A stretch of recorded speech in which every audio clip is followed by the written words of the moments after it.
Hey Jay&Kay fam, long time no see. Yeah, we know it's been a while, but we are back. With the jump off, go just go. Sorry that he's lame. Basically, what we're going to be talking about is the weight, our weight. I did actually read the book The Weight by Megan Good and why? Don't hit the duck. If they first of all they're geese. Y'all get out the way now. You hear? Jason, stop. Megan Good and her husband, but it was a really good book. I actually read it about 2 years ago or so. It's the wrong way. So we're just gonna talk about our journey. But I'll let Jason go first because his journey and sexual past is a little different than mine. I know some people are like, oh, but I don't tell my business on social media, but like, we're not telling our business, we're just telling our story, and our story may be able to help other people that are trying to accomplish goals that we had set for ourselves or have accomplished ourselves. So Jason, tell us your story. All right, check this out. Jay&Kay, Jay&Kay, 4th year on that. Jay&Kay, Jay&Kay show. What? Okay. I'm Jay. Okay. I'm Jay. Okay.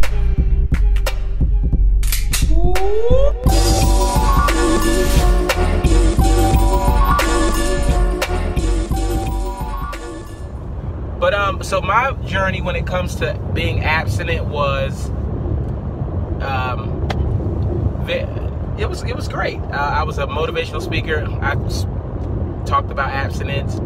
I was basically the prototype of the 40-year-old virgin. Stayed a virgin until I was married. And he was married one time before me. Right. I lost my virginity when I was 27 years old, and that was to That's pretty rare. And that was to my former wife. Besides that, I hadn't, of course, had sex with anybody or done anything like that. But that was my past. My past, I did not wait until I was married because I was sexually active before getting married to Jason.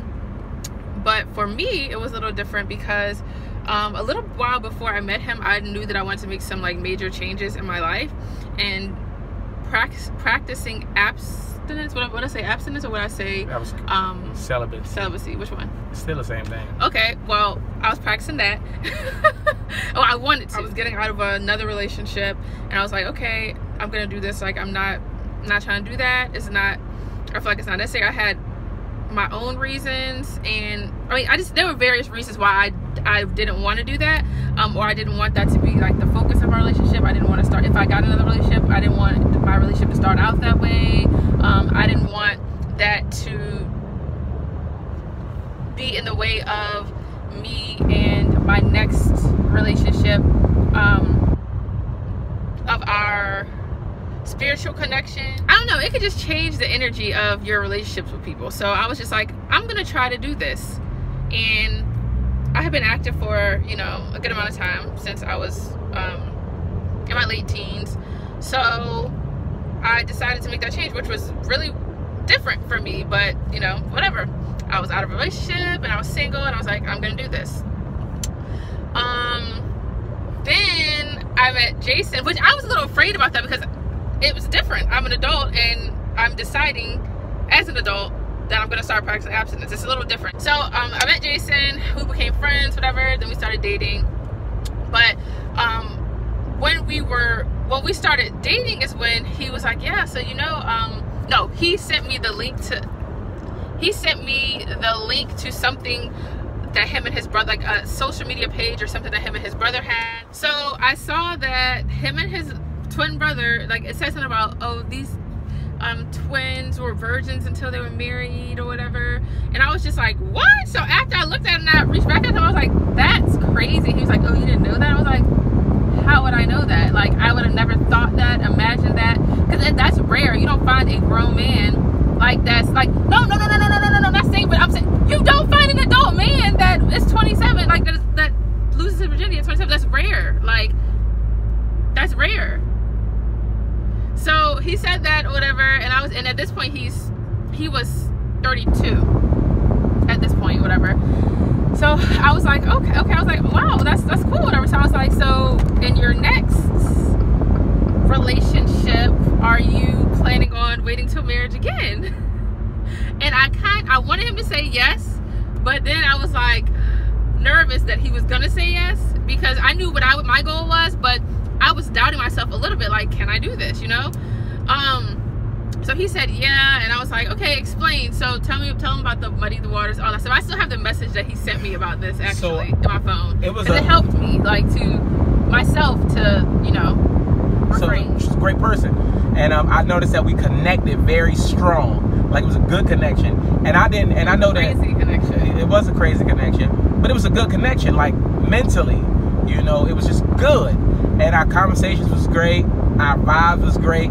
And when you have sex with a person, it muddies the waters. And that's what he said to me the first time, and I was just like, what like, do you mean it muddies the waters? Like, it's certain things you won't, like, it's certain things that you won't focus on. Okay, so he basically, you're trying to say, it's certain things you will miss, or red flags you'll miss, and a lot of red flags, yeah, because you have a sexual connection with this person. So even if there's something wrong, if like you're sexually active with the person and you enjoy it, they can do things that would normally be a red flag, but you kind of look past it because you're focused on that, or not even necessarily focused on it, but it's like, oh, I don't want to lose that, so right, it's okay, you know. And if you don't have sex with another person, with a person that you're feeling, only thing you lose is conversation. Yeah. So basically that was that, whatever. And I was like, okay, cool. I was like, what a coincidence. Like, I wanted this change in my life. I decided what I was. Why are you turning this way? Okay. I was like, I decided what one of the changes I was going to make in my life was, and that was that, because I had felt like that I needed that even when I was in my relationship before him. So then I was like, and then I meet this guy that was a virgin until he was married, and he's still trying to do this until he gets married again. He's divorced, but he's trying to do this until he gets married again. I was like, how perfect is this? And like he said, our connection was crazy. Like, I ain't never thought about no marriage. I wasn't even trying to get in a relationship. No, I was like, no, I'm focusing on self, and then like, but like we've said in previous videos, like he helped move those changes along that I wanted to make myself, or the changes I didn't know that I needed, and vice versa. So we decided to date and become a couple, and initially we didn't live together or whatever, so it was a lot easier. It was a while before we even hugged each other. Like, one time I went to hug him, and he like texted me after and was like, yeah, what was that? She tried to be smooth. She tried to be smooth and just going, you know how after a conversation you're done, like, I was like, all right, and I hugged him, and and I could tell it was awkward for him. He was awkward, so he gonna text me to himself. What was that? I was like, nigga, a hug, like, oh sorry, I said a hug. So that was that, and then it was a while before we even kissed each other, whatever. So we did well. Like, it wasn't like I said, when I have a goal, like, if you know me, when I have a goal, like, she's very goal oriented, gonna reach it. So we, you know, it was cool. Like, we were still getting to know each other. You know, we went on dates. Like, we had a lot of fun with each other, whatever. Like, it was great. We were finding out things that we loved about each other, things we didn't like about each other. Then we could decide if we wanted to still deal with each other or not, and we did. So something ended up happening, and we ended up deciding to live together. So this was before we got married. And I know you're thinking, oh, well, how you live together and practicing abstinence, whatever. People think it's impossible, but believe me, it's not. It's not impossible. She thought it was impossible. I was a little like, I don't know if we should if we should live together, because, you know, this is our goal, and, you know, people say that you can't live with somebody and not have sex with them, but I mean, everybody's willpower is not the same. So I told her that you could. Where are you going? Baby. Okay. We going next week. Okay. So yeah, ended up moving into each one together, and I'm not gonna lie, it was a lot harder when we lived together, yes, than it was before that. Jesus, Mary, and Joseph. But we still did good. Like, we dated about 2 years before we ended up marrying each other, so we ended up doing good. And like, there were times when there were a few slip-ups, I'll say that, but out of 2 years, for people that have been sexually active in the past, like, now it's where you going. I can count on my hands how many times like it was close, or there was a slip up. And when those times happened, we would talk about it. It was regroup again. Like, we got to get each other together. And a lot of times, like, he would get me together at certain times, and I would have to get him together at certain times. But it takes teamwork, and you can't just fall into it just because the other person, like, if the other person decides, oh, I don't want to do this anymore, you can't, like, that's not an option. Like, you decided you're going to do this, and I'm glad that we did, like, and then once we, like, it's worth it. If you're thinking about doing it, it's worth it, and it's possible. Regardless of what your past is, it's worth it, and it's possible. You can do it, and it's worth it. Like, we literally, like, all we did those 2 years was get to know each other. Like, have fun with each other. Find out each other's weaknesses. Find out each other's strengths. Find out each other's insecurities. Like, which was a lot. Like, that's what we did. Like, it was like, we were not sexual with each other. Like, we lived together and we were not sexual with each other. So if we lived together, it's possible. I'll say this. A lot of people say things like, you got to test drive the car before you drive it. Before you buy it. That kind of stuff. Because people, like, when you tell them, like, when I would talk to some friends or just people, whatever, and they'll be like, oh, some sex, some whatever. I'm like, oh, no, I'm waiting until I get married, whatever. And I decided this before I even knew whether I was going to marry him or not. You know what I'm saying? So they were like, yeah, you gotta test drive the car, you gotta drive the car, test out the car before you purchase it, or something like that. And I was just like that stuff, like, that can come even if it's not like, on point right away, like, the vibe is there automatically, like, that could be worked on. But like, if I know that I emotionally am connected with this person, and like that outside of that this is the person I want to spend the rest of my life with, whether I know what that's like or not, like, that says a lot for me.